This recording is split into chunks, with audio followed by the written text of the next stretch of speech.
Welcome back to Persephone Says. Today we're going to do a little bit of social media 101. All right. Instagram versus TikTok in 2026. What are we doing on these apps? Why are they different? How are they different? And most importantly, how you should or shouldn't be utilizing them. All right.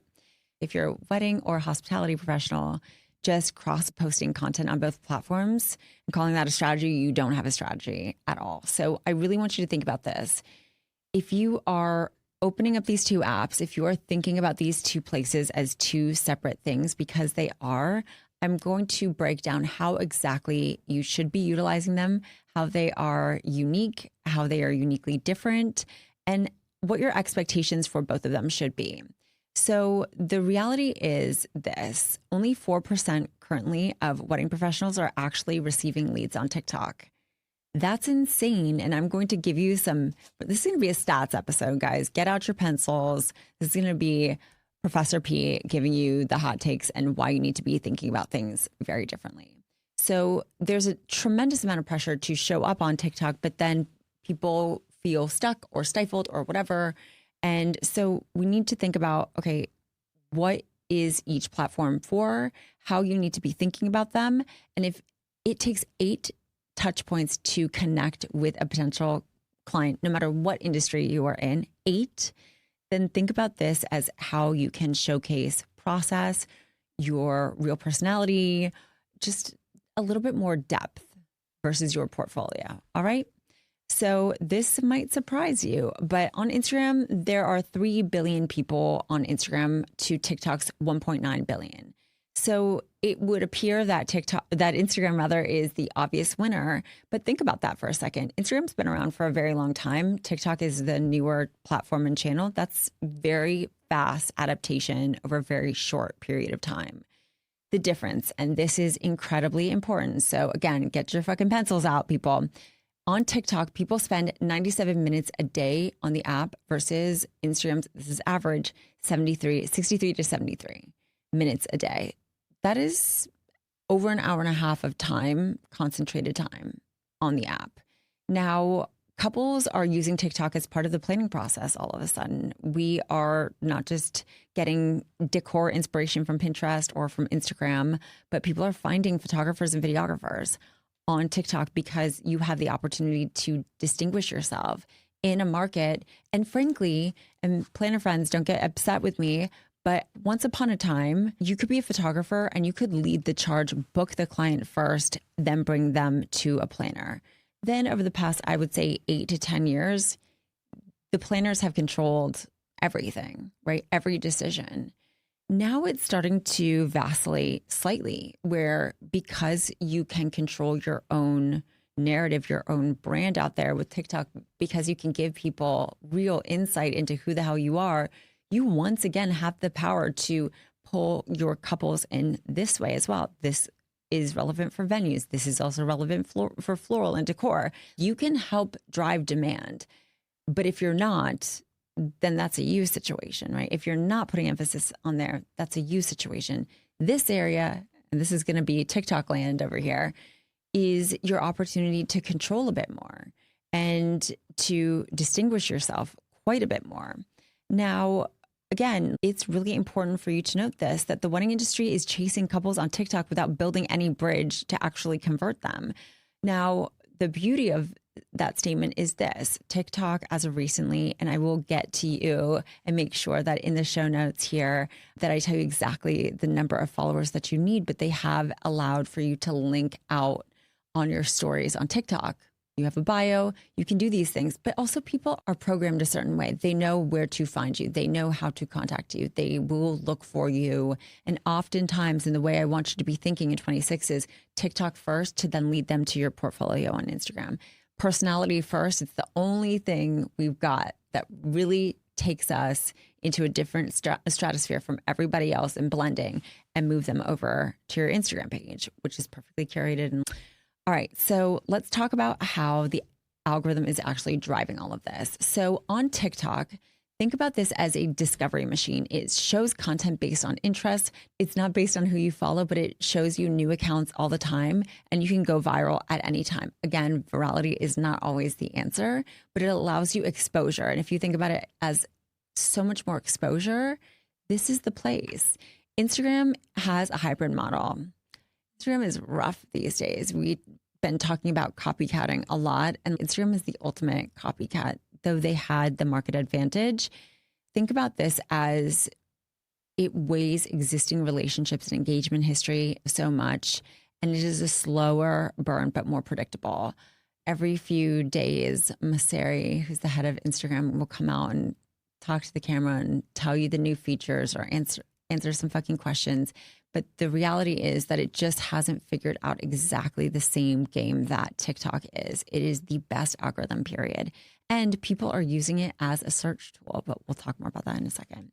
Now, as it pertains to the wedding industry, couples on TikTok are in early planning mode, and they might be endlessly scrolling for inspiration, but they don't know who you are yet, and they don't need to. They just need to stumble upon you. Where on Instagram, they have to find you actively. They have to be like really actively in pursuit by hashtag strategy, by other people that they're following, by maybe, if you're lucky, brand recognition, typing your name in. But it is more direct, and there has to be like some cognition or recognition there in order for them to find you, which really sucks, because I'm sure you guys all remember back in the day when you would just grow by thousands and thousands of followers because, I don't know, a piece of content actually got seen by all the right people. I digress. So now my take on this is this. Couples now can purely use this as a discovery tool, as I said. So think photographers, planners, floral, DJs, venues, like all of these things, right? So through reels and stories and tagged posts and vendors' online presence, that becomes the first impression before they even think about submitting an inquiry.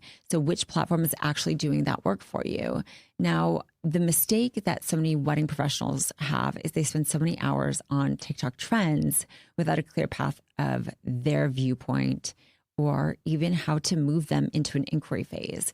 Think about giving away how and sharing how exactly people work with you more on TikTok. I've always talked about process, BTS, the nuance. My TikTok looks different from my Instagram, and that is intentional. Super, super intentional. Now, the other thing that I just want to call out from an Instagram perspective is this. Collaborator post is not a strategy. It's working for now until it changes. I think it is so funny and a little bit silly for people to hedge their bets solely on this. Again, I'm not saying that it's going to go away, but right now it's a newer tool. And so tagging all these people allows you, and collaborating with all these people allows you more visibility. However, this is a big however, oftentimes those accounts that are only really focused on collaborator posts rather, you are completely diluting your own brand. Think about that for a second. I'm not saying that gaining those followers is not a move. It is, but you have to balance it with your own narrative because you don't want to get lost. All right. So if you're a numbers person, you'll appreciate this because I'm a numbers person.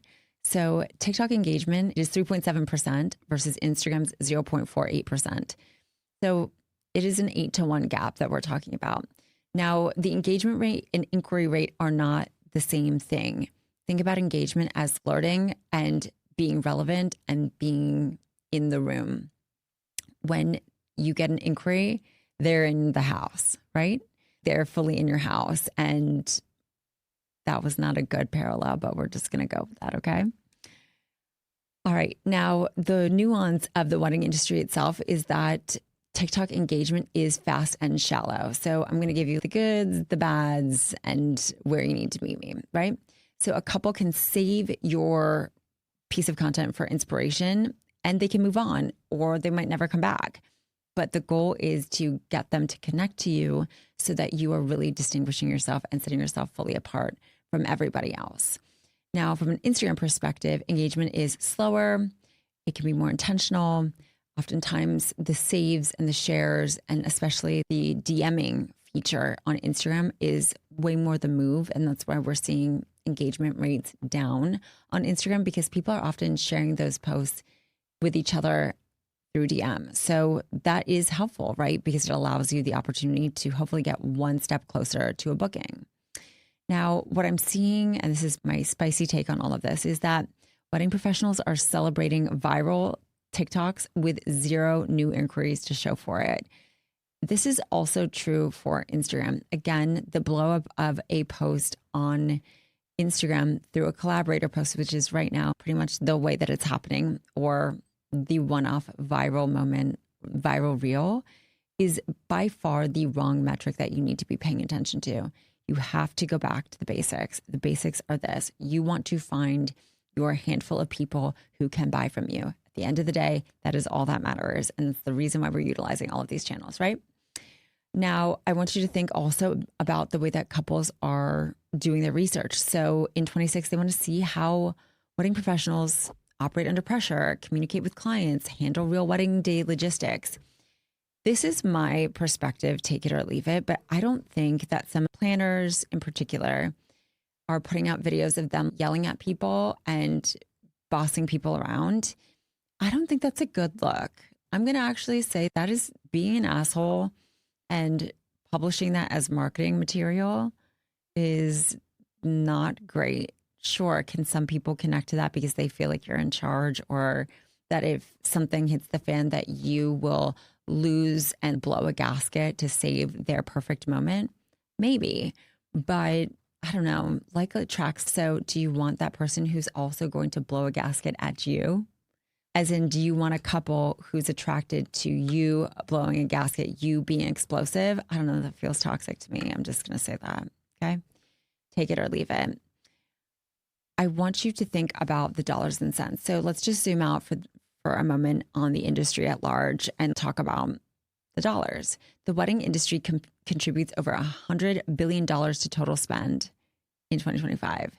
The problem that I am seeing, and there's a trickle down on what is actually being published on Instagram and TikTok, is this: that we are just doing things to we're doing too many topical things versus actually giving out real information. And there are a few people out there that are absolutely doing the Lord's work. Obviously, Julian Lever, love you. Reagan Events, love you so much. Lyndon Lane. There's a couple people who are like keeping it real. Kelder Clark, Amanda from A&Co. There's a couple of y'all. However, there are so many people who are actually not being transparent about their process, about what things cost, about just what to expect. And so there's actually a vacuum of misinformation. We're going to cover upon this on such a deep level over the next few weeks. So I do just want to say that. But I want to leave you with this. I want you to be thinking about how can you use TikTok in a productive way for your business. I want you to show, again, what are the nuances, what are the imperfections that make you a perfect partner, vendor partner, or photographer, or planner, or floral designer. What makes you the right person by showing the day-to-day, by showing maybe to you the things that feel repetitive, but those repetitive things that you're doing show that you are comfortable and that this isn't your first rodeo, because it is theirs if we're talking to couples, right? So how can you show more hyper-personalization, right? How can you speak directly to your ideal client? So important. I'll share Kyla Jeanette. She's a wonderful photographer. She was a client of TMS's for a long time. She's always been in her own lane, like blinders on, doing high fashion, super cool, like super punchy. And I'm so happy she's getting the recognition that she deserves. And she shows all sides of herself, I would say on all channels, but particularly on TikTok. And she's still showcasing her expertise. In fact, all day long, she's showing her expertise. She's just saying it in a way with which someone in that target age is actually receiving it. And the target age, that the dominant ages on TikTok are between 25 and 35. So like they're there, people, you're just not wanting to pay attention to them. On Instagram, it's about trust building. It's about portfolio depth. It's about the perfection. Like I don't foresee that is going to go anywhere or change that much anytime soon. It doesn't mean that you need to be fraudulent. It doesn't mean that you can't be authentic to yourself. It's just, that is just what it is at this moment. All right, I'm going to give you some homework. I'm going to leave you with this. I want you to look at the last 10 inquiries and ask people where they found you. But if you are not actually exploring and doubling or spending any time investing in these channels or multiple channels, I want you to take some time to think about, and whether you're working with us or not, or utilizing Cloud or ChatGPT or whatever tool you're utilizing, come up with a couple of ideas that you can easily execute and commit to it. Commit to it for 6 months. 6 months. It's important. It's the repetitive nature. It's not going to change. Like, your inquiries aren't going to change by you posting one time or willy-nilly on these channels. Like, it is also brand awareness and top of funnel. So that's a whole other thing and a conversation we've had multiple times on here, right? I want you to stop cross posting and taking watermarked content on TikTok and posting it on Instagram and vice versa. It looks like shit. Okay. It looks horrible. So whether you're editing in CapCut or you need to download, do that, please, because it really is not helping you also. It just, find a way to take the same piece of content and make it slightly different. It will actually help you. And then I want you to think about your Instagram DMs and your story replies and how you can really warm people up, or how you can connect with people on TikTok. How can you start following engaged people on TikTok and slip slide in their DMs or start commenting on things? People doing that all the time on Instagram, but they're not really thinking about that on TikTok. All right, friends, this is the end of your 101 Instagram v TikTok in 2026 lesson. I hope it was helpful and informative. As always, follow and subscribe. And until next time, talk to you soon. Bye.